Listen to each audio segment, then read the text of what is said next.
there, a woman who has been eulogized as a matriarch, as an iconic freedom fighter, as a woman who has played quite the role to ensure that Mau Mau, get compensated and get to live a better life, to just honor them for what they did, in regard to ensuring that Kenya is a free state as we are right now. Mukami is the widow actually of freedom fighter Field Marshal Gideon Moi, and who was captured in 1956 and later executed in 1957. Her lifelong wish, which now turns to be her regret after she passed on May 4th, was to have the remains of her husband there exhumed and given a hero's burial. And now she has passed on.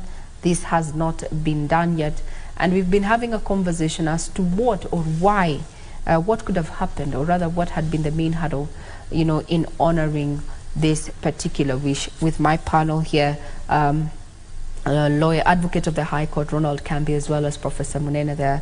Some of the views that they have given is that maybe, we do not exactly know where the grave is, despite utterances by the then very powerful minister in the 1960, that is Mbiu Koinange, admitting in Parliament that indeed the government of the day then was taking care of the burial site of the late Dedan Kimathi, and that in 2-3 months then it would be ready to exhume the body and give it a hero's and give the late Kimathi there a hero's burial. But that was not to happen. Question is, what happened? And there's also the view of, did it really happen within committee as it said in other quarters? Remember then the country was under colonial rule, but British rule. So political pundits also opine that, we may not have the facts. We may never know exactly what happened. And the question is, can we seek information from the British government in regard to that particular matter, given that this has been a lifelong wish for the late Mukami Kimathi, for her to have, the body or the remains of her husband buried at their home there. She has 2 homes, and that's just what is happening currently, where she's going to be laid to rest. She has 2 homes. The late had 2 homes. That was one in Nairobi, and the other that you're seeing, the aerial view, in Jambeni, Kinangop.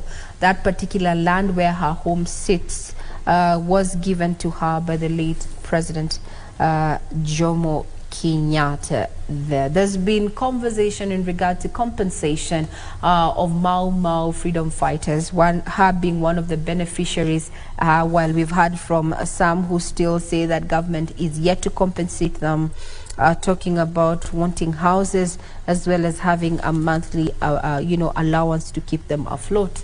Professor Munene there has just informed us, well, those are good sentiments, conversations around it, but the feasibility of having this actually accorded to the Mau Mau veterans is, short of saying it's a sentiment, but the feasibility will be difficult. We'll be keeping tabs on the conversations that are going to be happening in this particular ceremony. We expect President William Ruto, accompanied by other officials, including his Deputy President Rigathi Gachagua there at 10 p.m. Jambini in Kinangop constituency there, Nyandarua County.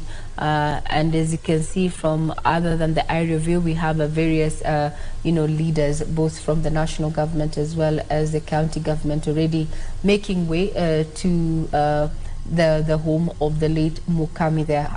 Earlier on, we heard from our reporter Gladys Mungai that members of the public began streaming in as early as 6 a.m. to just ensure that they are seated in their proper areas. Their security has been beefed up, and as you can see, it's relatively